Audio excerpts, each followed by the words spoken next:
Shalom, perkenalkan nama saya Regita Ritiara Juliet Pisang dari kelas A5 Keperawatan semester 1.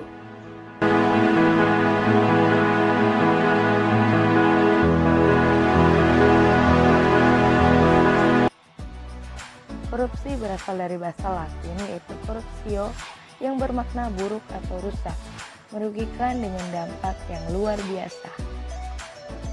Di Indonesia sendiri, korupsi sering diidentikan dengan perbuatan merugikan keuangan negara. Namun, sebenarnya ke-30 jenis perbuatan yang dianggap sebagai korupsi menurut Undang-Undang Tindak Pidana Korupsi Perbuatan Tindak Korupsi dibagi menjadi 7 kelompok.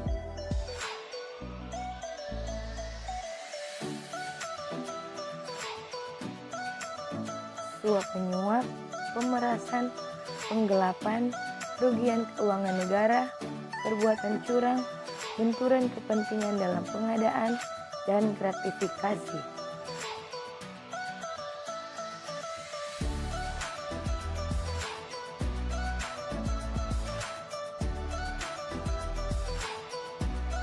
Untuk menjaga amanat rakyat dan menjalankan pemerintahan dengan berintegritas, maka pemberantasan korupsi senantiasa harus dijalankan.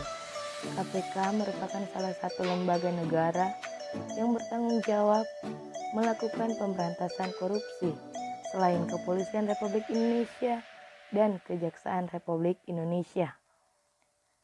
Namun, demikian pemberantasan korupsi bukan hanya menjadi tanggung jawab ketiga lembaga tersebut. Lalu siapa yang berkewajiban memberantas korupsi? Tentu saja kita semua sebagai bagian dari bangsa Indonesia.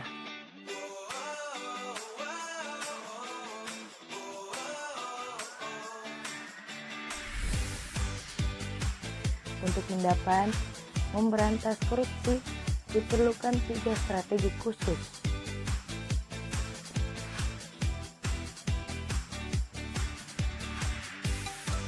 Pertama, penindasan atau penegakan hukum untuk memberi efek jera sehingga orang tidak mau melakukan korupsi.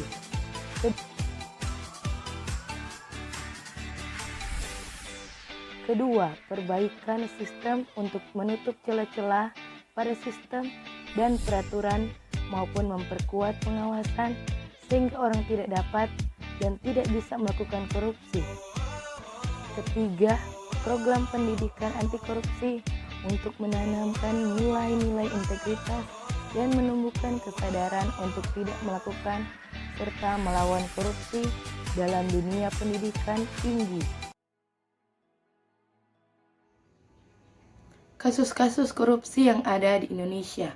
Kasus IKTP. Kasus pengadaan IKTP menjadi kasus korupsi yang paling fenomenal. Kasus korupsi IKTP adalah kasus korupsi di Indonesia terkait pengadaan kartu tanda penduduk elektronik untuk tahun 2011 dan 2012 yang terjadi sejak 2010-an. Kasus ini menyeret mantan Ketua Umum Partai Golkar, Setia Novanto, yang telah bergulir sejak 2011 dengan total kerugian negara mencapai 2,3 triliun.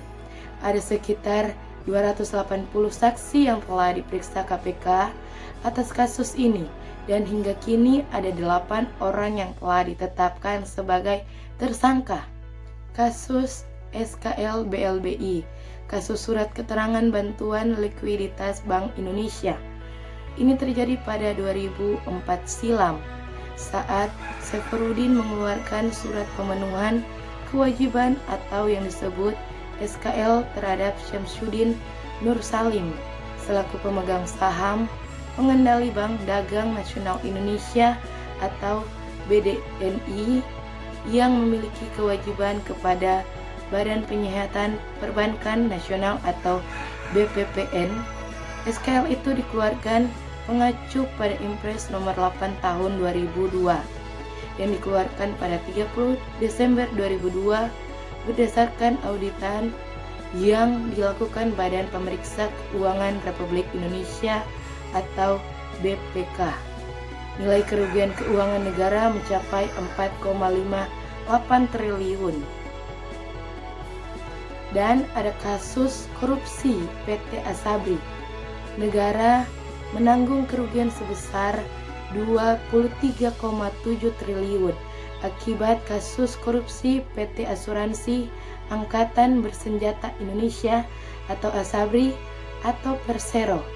Pengolahan investasi dari dana PT Asabri periode 2012 sampai 2019, jajaran manajemen PT Asabri melakukan pengaturan transaksi berupa investasi saham dan reksadana bersama dengan pihak swasta